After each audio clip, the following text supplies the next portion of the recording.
Now the curtain of the Gulf Screen Guild Theater is ready to rise on the second act of Charles Tazwell's adaptation of Meet John Doe, starring Barbara Stanwyck as Ann Mitchell, Gary Cooper as John Doe, and Edward Arnold as D.B. Norton, the publisher.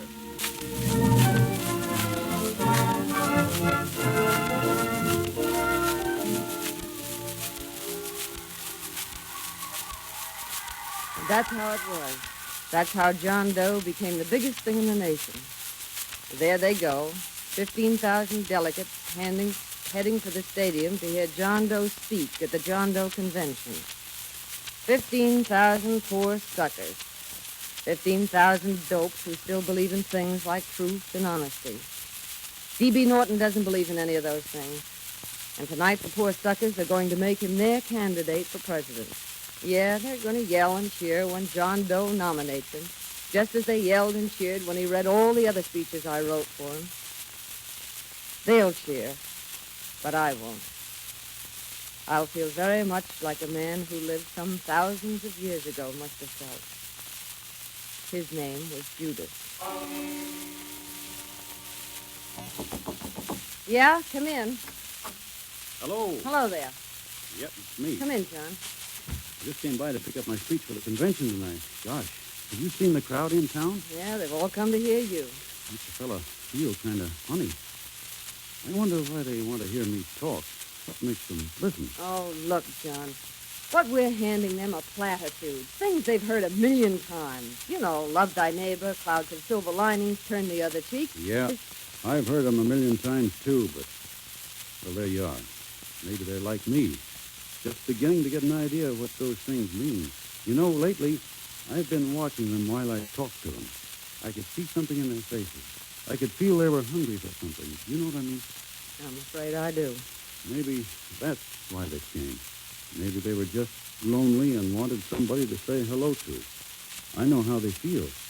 I've been lonely and hungry for something practically all my life. Hey, you mustn't get too serious about this, John. It all started out as a gag, you know, a sort of joke. Yeah, but it's not a joke now. I'm John Doe. Those people have made me John Doe, and you have too. You're the one who started me thinking and talking like John Doe, so their eyes could look at me and see John Doe. I just hope I never let you down. Let me down? I wouldn't ever want to disappoint you or them. Well, I better take my speech and get over to the ballpark. Wait a minute, John. Yeah? You never read your speeches that I write before you go on the platform, do you? No, I get more of a kick out of them that way. I want you to read this one. You mean now? Right now. But what for? Well, because I want you to. Go in the next room, and when you've read it, come out and tell me what you think of it. Go ahead, John. That's Mr. Norton. I'll keep him here because I'm sure he'll want to hear your opinion of that speech, too. Well, all right, but if it's like the others, it's... Well... Yeah, coming.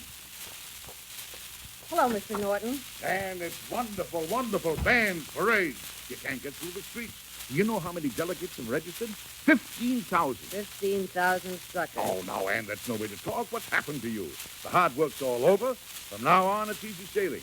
Why, even a conservative estimate gives me between 10 and 20 million John Doe votes. Think of that. And you'll be well taken care of, Ann. I don't want to be taken care of. I'm through. Ann, what's happened to you? Oh, he thinks I'm Joan of Arc or something. Have you gone out of your head? No, I've fallen on it, and I'm seeing stars. Ann, for heaven's sake, you can't walk out on me now just because you think you're in love with this tramp. I'm in love with John Doe, whatever he is or whatever he stands for. There is no John Your Doe. 15,000 suckers out in the ballpark believe there is, and I'm a sucker too, Mr. Norton. And this is one time in history that the John Does don't take it on the chin. Doe, what are you doing here? I've been reading a speech. Did you write this, Ann? Yeah, Does it mean that I'm going to nominate... that's right. I hope you got well paid for writing this. Is there anything wrong? No. Nothing's wrong, Norton. Everything's fine. So there's going to be a new political party, huh? You're going to cut yourself a nice fat slice of John Doe's. Only you forgot one detail, Mr. Big Shot. You forgot me, the prize stooge of the world. Why, if you or anybody else thinks he's going to use the John Doe clubs for his own rotten purpose, he's going to have to do it over my dead body. Listen to me, Doe. Before you lose your head completely, let me remind you you're a fake, and I can prove it. You're the big hero who's supposed to jump off tall buildings on Christmas Eve. Do you remember? You step out of line, and I'll kill the John Doe movement dead on the doornail. Let me get this straight. You mean you'd kill the John Doe movement if you can't use it to get what you want? You bet your bottom dollar I would. I'm just a mug, Norton, but I'm beginning to understand a lot of things. Why, your type's as old as history. If you can't lay your fingers on a decent idea and twist it and squeeze it into your own pocket, you slap it down. Like a dog, if you can't eat something, you bury it. Well, you just go ahead and try. You can't do it in a million years with all your power, because it's bigger than whether I'm a fake. It's bigger than all your ambitions. And that's exactly what I'm going down to the ballpark to tell those people. Now, you or anybody else, just try to stop me. John, wait! I'll let him go. I'll fix him. Hello. Hello, Cannell. Now listen and get this straight. Get me 500 newsboys and send them to the ballpark. Get the whole staff and roll me an extra edition. Here's the headline. John Doe a fake. Have you got that? John Doe a fake.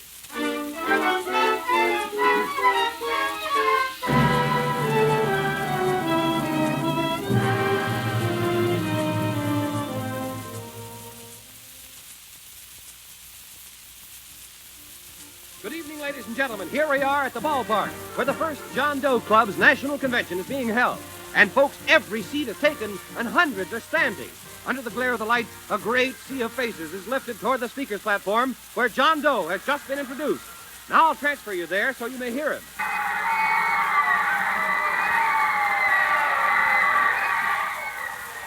Ladies and gentlemen, members and delegates of the John Doe Club, what I have to say tonight will be a great surprise. I don't know exactly how to begin. You see, what I thought in all sincerity was a great movement has turned out to be something else. Please, this disturbance is all planned. Norton's trying to make you believe something that isn't true. You've got to listen to me. It's Norton who is the fake. He's been using me and the John Doe Club to put something over. Please, listen to me. You've got to believe me.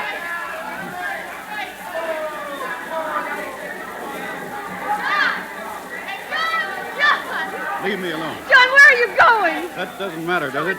It does, John. Go back to Norton. Tell him you'll have to find another sucker. Oh, John, wait, I was fooled, too. Oh, leave me alone. I believed in you once. Now I could never believe in it. John, listen to me. Just remember this. You and your kind, John Doe is real, in spite of you. You'll find that out. John Doe is real.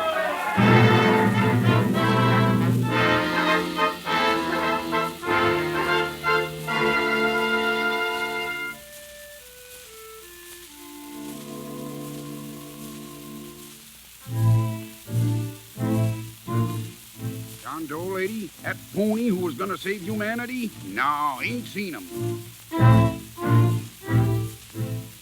John Doe, miss? I used to like to hear him talk on the radio. No, I ain't seen him. John Doe, ma'am? Name sounds kind of familiar. No, I ain't seen him. John Doe? Nope, never heard of him. John Doe? Why, no, who's he?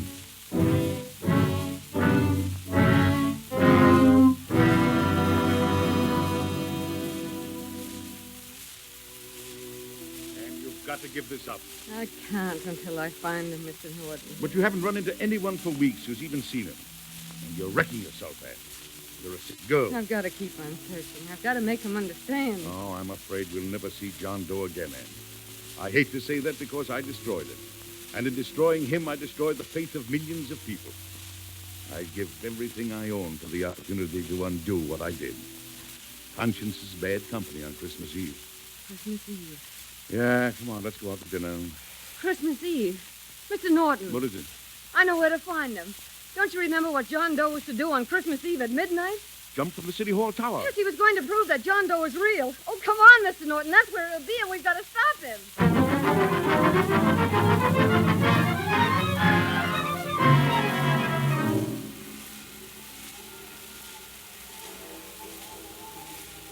14 stories, straight down. This is a cold place to spend Christmas Eve.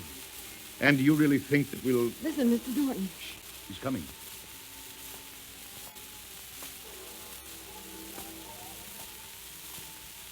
John! John, wait. I wouldn't do that if I were you. Better stop where you are, Norton, if you don't want to go over the edge with me. You killed the John Doe movement that night at the ballpark. but you're going to see it born all over again.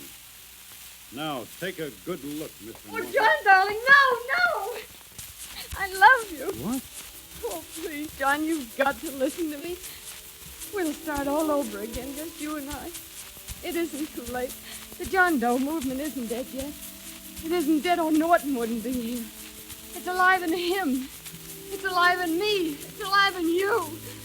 Oh, it'll grow from us. It'll grow big. Oh, darling, if it's worth dying for, it's worth living for. Please, please, John. No. All those people, they think I'm a fraud. I've got to John, prove it. stay back. Huh? Oh, John, look at me. Listen. But you don't have to die to keep the John Doe idea alive. Someone already died for that one.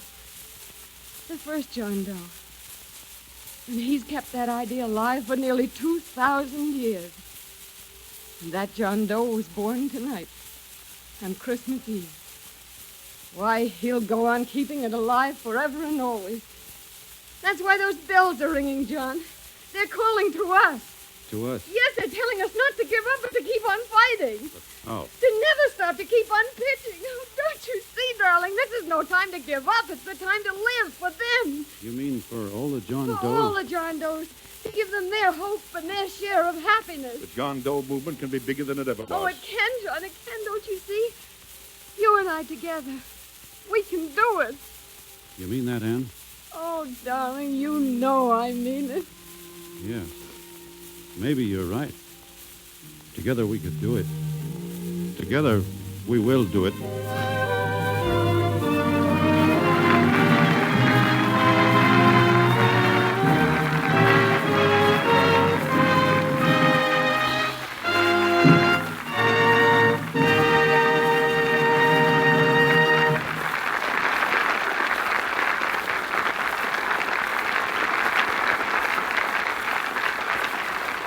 Thank you, Barbara Stanwyck, Gary Cooper, and Edward Arnold. And so ends tonight's Gulf Theater story, ladies and gentlemen. You know, it was very appropriate that we begin our new season with the story of John Doe because, in a way, the Gulf Screen Guild Theater is dedicated to the spirit of John Doe. The stars who appear on our stage are not paid for their brilliant performances. Instead, the money they would ordinarily receive, the Gulf people give to the Motion Picture Relief Fund so that the fund can build a home to provide for the John Does in the motion picture industry who, through misfortune, can no longer take care of themselves. Last week, Gene Hersholt, president of the fund, dug the first spadeful of earth, starting that home which has been made possible by the Gulf Theater. Incidentally, I want you to know that Barbara Stanwyck has just offered to return and do another show for us 3 weeks tonight with her husband, Robert Taylor. That's the kind of thing, ladies and gentlemen, that makes the Gulf Screen Guild Theater more than a theater. It's an ideal come to life.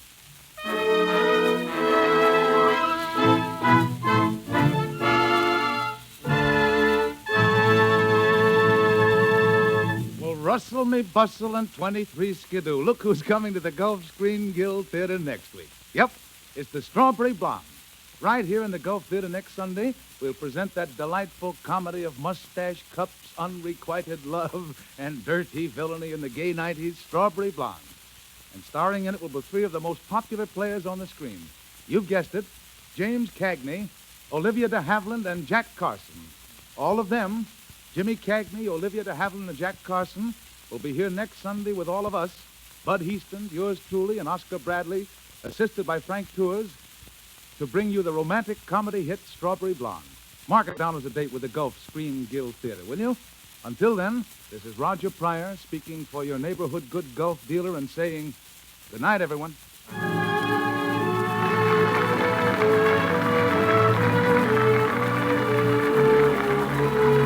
Gary Cooper can now be seen in Jesse Lasky Warner Brothers' Sergeant York. Barbara Stanwyck is currently making Samuel Goldwyn's Ball of Fire. And Edward Arnold will soon be seen in MGM's Unholy Partners and Paramount's Nothing But the Truth. Now, don't forget your date next Sunday. It's with that Strawberry Blonde, starring James Cagney, Olivia de Havilland, and Jack Carson. Bud Heaston speaking. This is the Columbia Broadcasting System.